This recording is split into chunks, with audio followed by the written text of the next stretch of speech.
Bueno, pues muchas gracias a todos por venir. Perdón por los temillas técnicos. Además, por desgracia, las demos las teníamos preparadas en este ordenador y no vamos a poder irlas enseñando, pero bueno, sí que vamos a ir pudiendo por lo menos comentar algo del código. Yo soy Laura Morillo, trabajo como desarrolladora y tech lead en SIGTAG y además estoy metida en temas de comunidades, organizo GDG Madrid.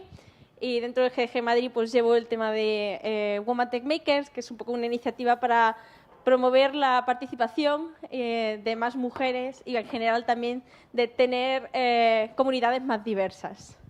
Llevo 11 años trabajando con diferentes tecnologías, pero principalmente siempre en la parte de desarrollo. Sí. Vale, pues nada, yo soy Iván Cañaveral. ¿Se me escucha bien? Sí, asumo que sí. Soy Iván Cañaveral, soy Data Scientist en SIGTAG y bueno, yo no hago tantas cosas, la verdad. Estudio matemáticas, así que mi vida es bastante aburrida y poco más.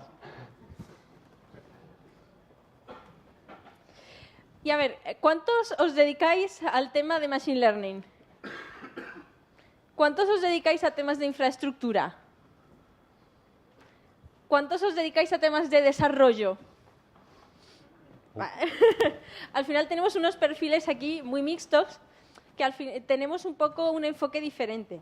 Pero venimos a hablar un poco de cuando estamos y queremos trabajar con herramientas de Machine Learning, independientemente de por qué estemos aprendiendo y queramos probar cosas, o porque nos dediquemos ya 100% a ello, o porque tengamos que darle soporte a esas herramientas. El tema es que cuando estamos trabajando con Machine Learning queremos centrarnos en qué problemas tenemos que resolver. Queremos centrarnos simplemente en esa parte de generar nuestro modelo que funcione bien y que nos sirva para resolver nuestro problema. Sin embargo, tenemos mogollón de cosas en torno a eso que tenemos que preocuparnos por ellas. Y además, por desgracia, aunque la mayor parte de nuestro tiempo tendría que centrarse en ese módulo central, acaba yéndose mogollón de tiempo a cosas relacionadas con generar una infraestructura para poder probar las cosas en local, si luego queremos desplegarlas en producción, en otro entorno, que sea un entorno repetible. Eso se acaba llevando mucho tiempo y debería intentar llevarse menos tiempo. Así que la idea que surgió fue, a ver, ¿conocemos alguna herramienta que nos simplifique ya esas cosas? Pues sí, tenemos Kubernetes. Kubernetes es un orquestador pensado para trabajar con microservicios que lo que nos va a proveer es esa parte de infraestructura. Con Kubernetes lo que tenemos es un clúster de diferentes nodos conectados entre ellos que no van a ser más que diferentes máquinas virtuales o físicas que se van a poder compartir la carga de trabajo que queramos distribuir. Además, se va a encargar de cosas como que si uno de nuestros trabajos que estamos ejecutando se muere, él se encargue de relanzarlo, nos va a proveer conectividad entre los diferentes servicios que tengamos y nos va a simplificar esas cosas. Sin embargo, trabajar con Kubernetes directamente puede ser un poco complejo, porque aunque intentan buscar que sea sencillo de utilizar, al final tiene una cierta curva de aprendizaje. Y si tu background no está tanto en esa parte de infraestructura, puede ya requerir demasiado trabajo también el empezar a tener que conocer las tripas de Kubernetes para saber cómo montar tu infraestructura, y además veremos que es que hay ciertas tareas que son realmente complejas de montar desde cero. Para eso nace Kubeflow. Kubeflow es un proyecto que nace de Google a finales de 2017, creo recordar. Entonces está todavía en pañales, como quien dice. De hecho, ni siquiera se ha llegado todavía a una release 1. Se quiere sacar a finales de... como muy tarde, creo que era en algún punto del primer semestre del año que viene. De momento se está por la versión 0.3. Y Kubeflow lo que es básicamente un proyecto para intentar simplificar toda esa parte del despliegue de herramientas relacionadas con Machine Learning. Actualmente, donde está el principal foco es en TensorFlow, porque gran parte del equipo que ha estado trabajando en el proyecto era gente de Google, y sin embargo se ha ido ampliando y lo que se busca es conseguir una herramienta que sea estándar y que se pueda trabajar con ella con diferentes herramientas de Machine Learning y no únicamente con TensorFlow. De hecho, hay algunos componentes que, aunque no los vamos a ver aquí, si luego os queréis meter a cotillar un poco más el proyecto, veréis que permite trabajar también con algunas herramientas más y se sigue trabajando con empresas, incluso, por ejemplo, como Microsoft, porque el proyecto es open source. está basado en una herramienta que se llama Cohesion.net. Aunque intentan de una forma ocultar un poco a veces que esa otra herramienta está por debajo, intenta hacer una capa de abstracción, hay muchas veces que vamos a tener que interactuar con Cohesion.net directamente. Y por eso me parece importante entender qué es esta otra herramienta en la que se basa Kubeflow. Cohesion.net es al final un framework que lo que nos permite crear son componentes y extensiones para configuraciones de Kubernetes.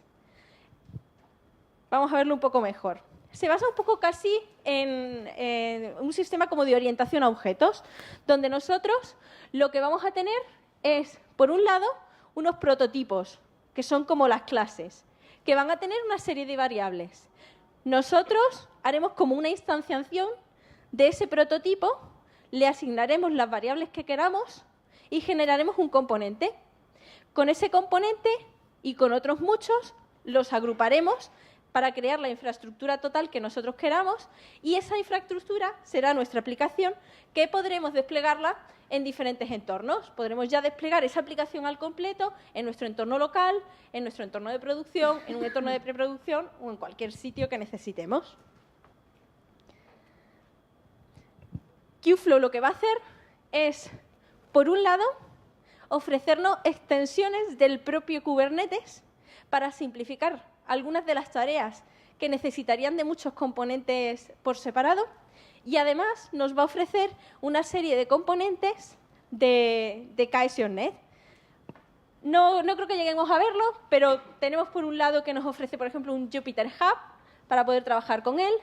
Nos va a ofrecer herramientas para trabajar con un entrenamiento tanto normal como distribuido.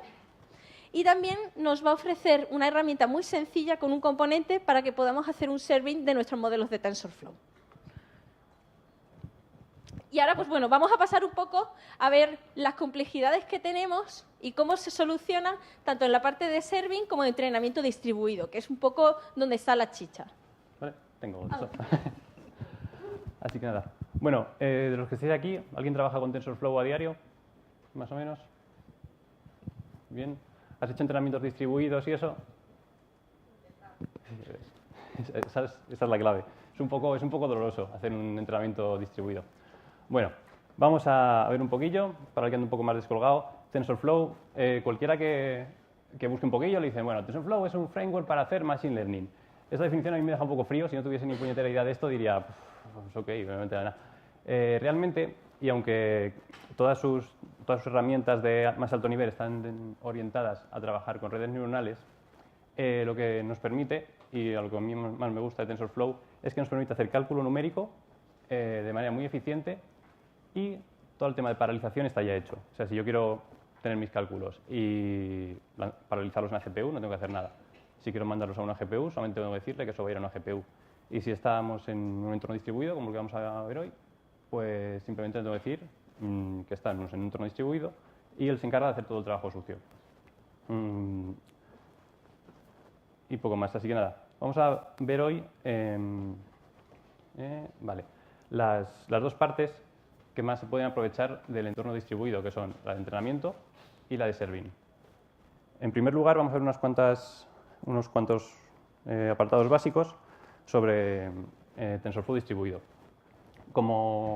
Me está esclavizando esto, yo soy de moverme y me voy a quedar aquí pegado. Vale. El componente principal de TensorFlow cuando queremos trabajar con el distribuido, como cualquier aplicación distribuida, son los clústeres, ¿vale? Dentro de nuestros clústeres viven las tareas o servidores. Generalmente se asocia una de esas tareas a cada una de las máquinas. Es posible asociar varias tareas a una de las máquinas, sobre todo si trabajas en local y haces alguna prueba, pero generalmente cuando uno está en un entorno de producción lo que hace es un servidor, una única tarea. Además, TensorFlow nos deja agrupar estas tareas en jobs, ¿vale? Un job lo van a componer tareas que realizan funciones muy similares. ¿Qué se hace generalmente con estos jobs? Pues hay dos tipos de jobs para organizar nuestro trabajo. Los workers, que son los que hacen el trabajo, y los parameter servers. Los parameter servers simplemente se dedican a almacenar los parámetros de nuestro modelo, a comunicarlos al exterior y a actualizarlos. Esto, en nuestro código, hay poca gente que trabaja con TensorFlow, Pero para trabajar con este tipo de cosas, en nuestro código únicamente tenemos que añadir dos cositas, para que veáis que es muy fácil. Uno, tenemos que definir las especificaciones de nuestro clúster, que simplemente es un objeto de TensorFlow que se dedica a almacenar quiénes son nuestros jobs y las direcciones físicas de las máquinas que lo van a componer, ¿vale? En este caso, lo cogí de uno que habíamos hecho local, así que tenemos la IP local con diferentes puertos.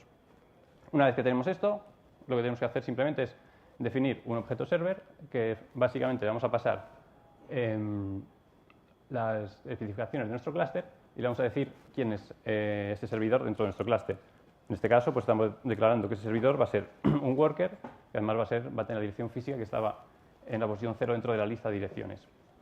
Una vez hecho esto, para trabajar en TensorFlow, todo el resto del código se va a mantener prácticamente igual. Es decir, si alguien ha trabajado con GPUs en TensorFlow, recordará que tenía la opción fácilmente de decir que cada operación o cada variable que definía iba a ir a la GPU o a la CPU.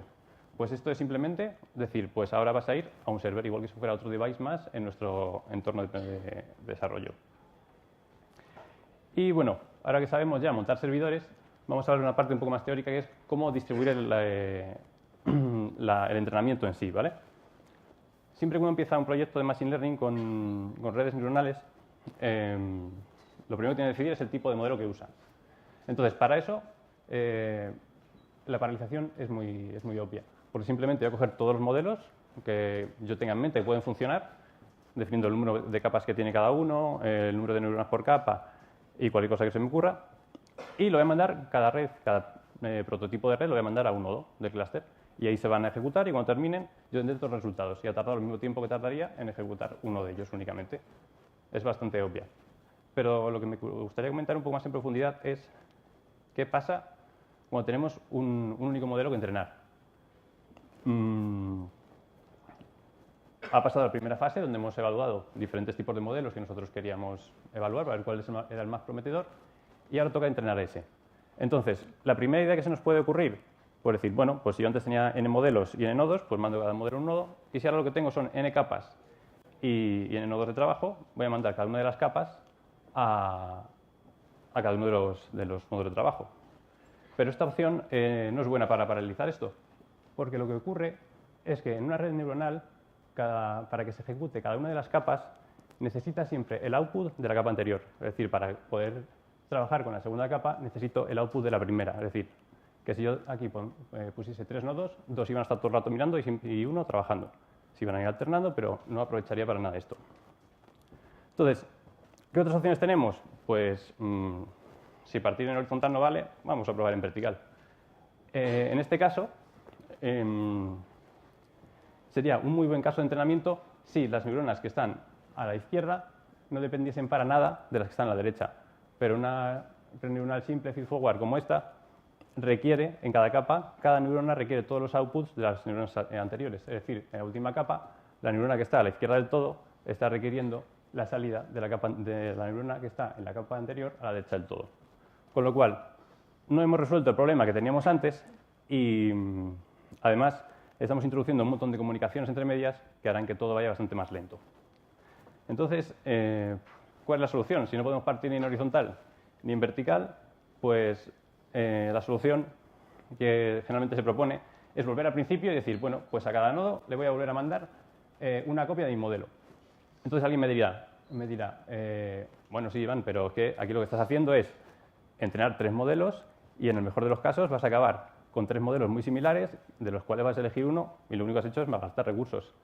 Eso sería cierto, salvo por un pequeño matiz, que es que nosotros, si hacéis un poco de memoria, podemos definir un parámetro server, guardar ahí los parámetros de un único modelo y después usar los 3 nodos que tenemos para actualizar ese único modelo. Es decir, en vez de tener 3 modelos independientes, cada uno con sus parámetros, lo que tenemos es 3 modelos actualizando un único set de parámetros.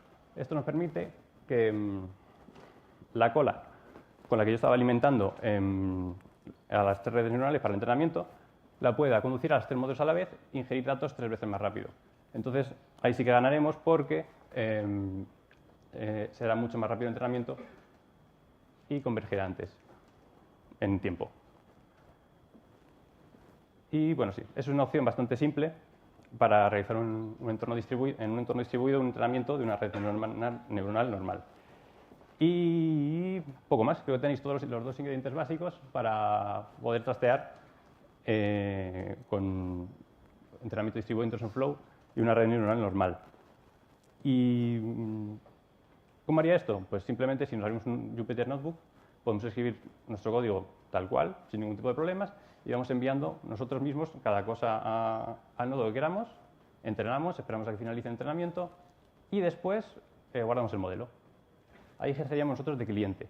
Hay otra opción que se adecua más al entrenamiento con Kubernetes y Kubeflow, que es, yo no quiero estar mirando todo el rato lo que está ocurriendo, no quiero tener que encargarme yo de mandar a un lado un trozo de grafo, otro a otro, después esperar, después guardar. Entonces, para eso, una cosa que se puede hacer es designar a uno de los workers como máster y será el que se encargue de guardar los checkpoints. Si una máquina muere, será el que le diga dónde tiene que recuperar el modelo que se ha guardado, guardar los logs y coordinar toda la sesión.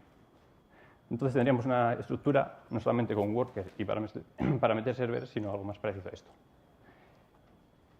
Y llegado a este punto, pues tendríamos el esquema completo de cómo se realizaría en local o en cualquier entorno. Lo que pasa es que no os compréis un Mac porque solamente tiene salidas de USB 3 y no puedo enseñaros el entrenamiento. Fallo grave. Pero bueno, dejo a Laura que os cuente un poquillo todo esto, cómo se integraría con Kubeflow.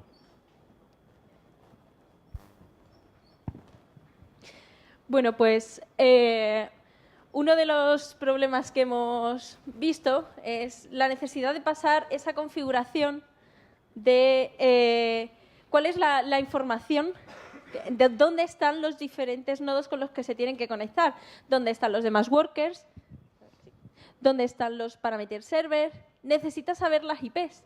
Cuando nosotros estamos trabajando en un entorno como Kubernetes, no siempre vamos a conocer esas IPs, porque si resulta que se muere por un motivo y lo relanza, la IP habrá cambiado cuando lo vuelva a relanzar. Entonces ya no vamos a tener esa información. Y sin embargo, el clúster necesita conocer esa información completa al arrancar.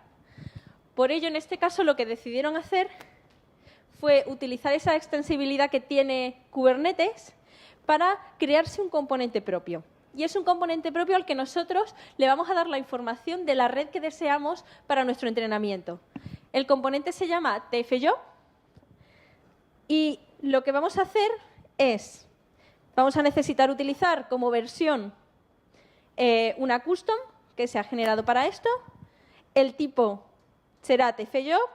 La metainformación van a ser simplemente una serie de etiquetas que nos permitan reconocer cuál es este objeto.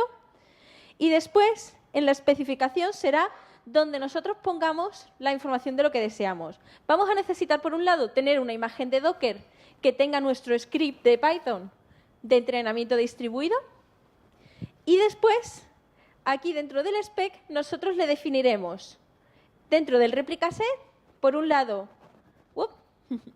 los workers que queremos tener, por ejemplo, 2, y qué template tiene, asociando qué contenedor hemos creado de Docker, qué imagen estamos utilizando nosotros que contiene nuestro script.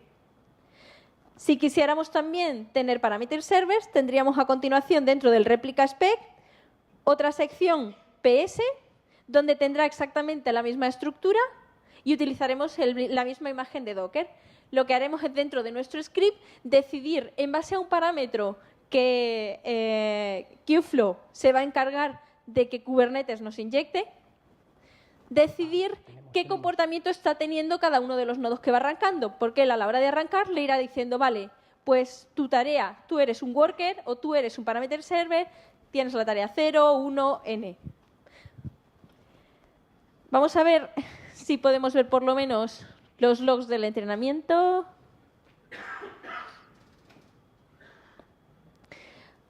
Nosotros lo que hemos hecho ha sido montar esta estructura en Google Kubernetes Engine, ¿vale? Aquí tenemos, ahora lo amplío, bueno, tenemos el YAML, porque claro, en este caso el problema es que no han generado todavía un componente de KS.NET que utilice este YAML. Sí que tienen como un ejemplo a modo de componente para que tú lo puedas modificar, pero de momento la forma recomendada para seguir trabajando es tirar directamente del el elemento nuevo que han creado en Kubernetes. Entonces, aquí interactuamos directamente. Ahora no quiere. Bueno.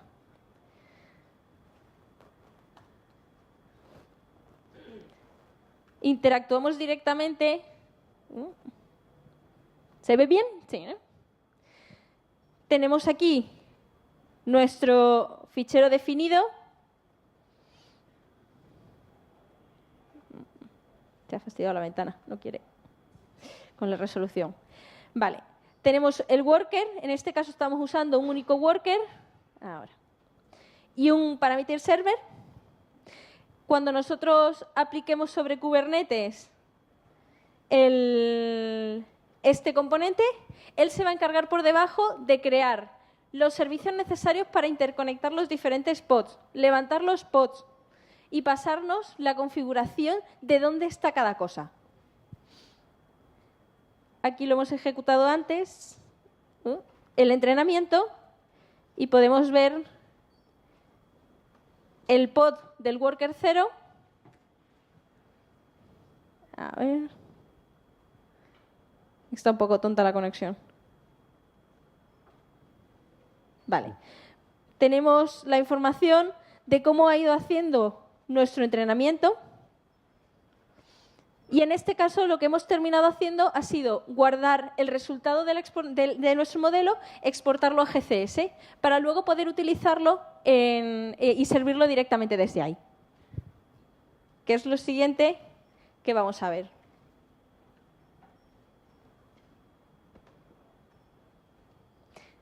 Ahora ya, esta configuración nosotros nos olvidamos de ella y lo único que tenemos que hacer es dentro de nuestro script de Python utilizar el parámetro tfconfig que nos va a venir inyectado. Bueno. Sí. Vale. Sí, los puntitos estos redondos quieren decir que había una demo. Ya. Y estaba... Eso es lo que hemos invertido los últimos días de nuestra vida. Bueno. Bueno, ¿qué es esto de TensorFlow Serving? Bueno, pues si yo, al final, si todo va bien en nuestro entrenamiento, lo que tenemos es una especie como de función, generalmente en Python, a la que yo le voy a dar unos números y ella me va a devolver otro número. No hay más, ¿no? Y si yo quiero exponerle eso al mundo, quiero hacer un endpoint, pues al menos para la gente como yo que sabe lo justito de programación, pues toca, te coges Django, te coges Flask o Tornado o cualquier otro framework y te haces un endpoint y los pones al mundo. No está mal, pero bueno, tienes que ponerte a curártelo tú. Python no es el lenguaje más eficiente del mundo. Cada vez que tienes una versión nueva tienes que volver a hacerlo de nuevo. Y por eso esta gente de TensorFlow se inventó esto del TensorFlow Serving, que simplemente no es más que una imagen de Docker que yo me bajo, le meto dentro de mi modelo en una carpeta que ellos me dicen, le digo cuál es el input y cuál es el output, el shape que tiene, cuántos numeritos tiene que esperar, y automáticamente despliega un endpoint. No hay que hacer nada más. Tiene la ventaja de que está muy optimizado, que es muy eficiente, de que tiene una estructura para manejar versiones ya internas, que es muy fácil de manejar, y que además, si quieres que tu endpoint se ejecute en una GPU y no en una CPU, simplemente tienes que coger y bajarte la imagen de Docker específica para GPUs y no para CPUs. No hay que hacer más. Está bastante bien y es bastante sencillo.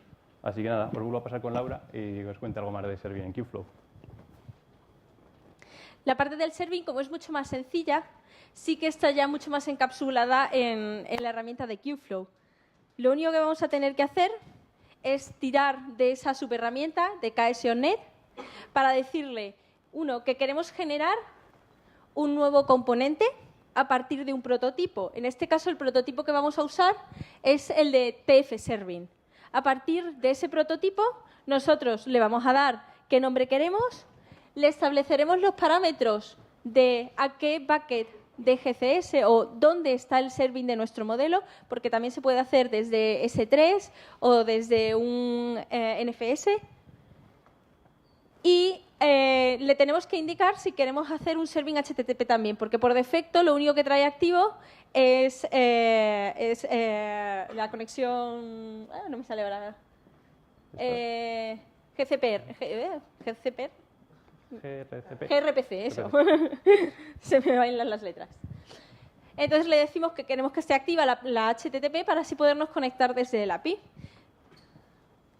Además, dependiendo de en qué entorno estemos, nosotros para poder acceder a ese API necesitamos tener algún tipo de conexión extra. Por defecto, aquí lo que nos hace es tener que indicar qué tipo de servicio de Kubernetes vamos a querer crear. Kubernetes trabaja con diferentes tipos de servicios. Hay un servicio que es el que está activo por defecto con este componente, se llama Cluster IP y solo provee una IP interna. De forma que si nosotros lo que tenemos es otra aplicación que se conecta a este servicio y está dentro del mismo clúster, no hay problema, podríamos acceder.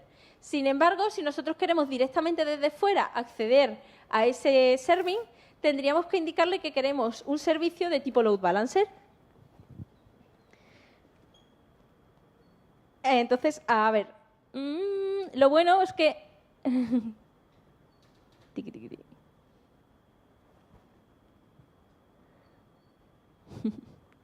Por lo menos tenemos aquí el vídeo. Nosotros lo que tenemos es nuestro entrenamiento como resultado ha dejado... ¿Dónde tengo?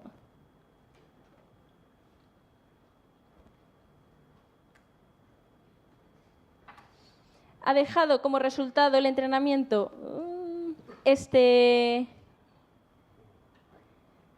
aquí tenemos, en este bucket de Modino, la información de las variables y la información del modelo necesaria. Entonces, creando el componente con los parámetros que hemos dicho, ya tenemos una aplicación que se puede conectar directamente. Vale. Y por lo menos, ya que no podíamos conectar aquel ordenador, que es el que tiene... Sí que podemos ver aquí cómo teníamos nuestra aplicación que directamente ya jugaba sola al juego del dinosaurio. Lo que hemos hecho ha sido seguir ese proceso de utilizar un entrenamiento distribuido que nos indica los diferentes movimientos que tenemos que hacer, subirlo a nuestro storage de GCS utilizando el TFJob, utilizando el componente de TensorFlow Serving. Utilizando TensorFlow Serving le hemos indicado que el bucket de salida de nuestro entrenamiento es el que queremos utilizar y hemos conectado nuestro propio programilla que lo que hace es ya jugar directamente. Vale, menos mal que Laura es un poco ninja de estas cosas y yo tengo el vídeo preparado. Bueno, está aquí funcionando ahora mismo, está hablando con un pod de Kubernetes que se está ejecutando en mi máquina local sobre Minikube. Y nada, la demo era eso, era una cosa muy chula, más que lo que eran las slides. Pero bueno, enseñamos al dinosaurio a localizar las piezas dentro de la imagen y esquivarlas. De todas maneras, bueno, el proyecto está en GitHub, si alguien lo quiere cotillear y verlo más detenidamente. Está la versión para hacerlo totalmente en cloud, está la versión para hacerlo con Minikube, incluso está el entrenamiento para hacerlo en local. Si alguien quiere lanzar el entrenamiento local, hay un script, ni siquiera tiene que pegarse con nada, que lanza todos los nodos y lo entrena. Falta por añadir aquí, pero vamos, lo vamos a añadir a los resources antes de subir la presentación también y la publicaremos. Pues eso, el GitHub en el que tenemos este proyecto subido. Aquí tenéis también pues, los enlaces de la documentación, a la propia documentación de Kubeflow, el GitHub, que es, como digo, bastante activo, está todavía sufriendo muchas modificaciones, tiene bastante más contributos de los que ellos esperaban al principio que iban a tener. Y también un poco de información extra sobre cómo funciona el tema del entrenamiento distribuido, porque cuando buscas ejemplos es de las cosas que casi nadie acaba usando en los ejemplos porque es un poco más complicado de montar. Ya por último, simplemente, bueno, pues la gente de Codely, no sé si los conocéis, pues tienen diferentes vídeos y tutoriales y me han dicho que, pues bueno, uno de los que tienen subido recientemente es sobre Kubernetes, por si a alguien le interesa trastear un poco más y conocer más en profundidad también Kubernetes. Podéis acceder ahí y tener un descuento para que salga a 19 € al mes en la suscripción y también van a sortear entre aquellos que tuiteéis pues, sobre la charla y sobre el evento con ese hashtag, van a sortear un mes gratis. Y nada más, no sé si tenéis alguna pregunta.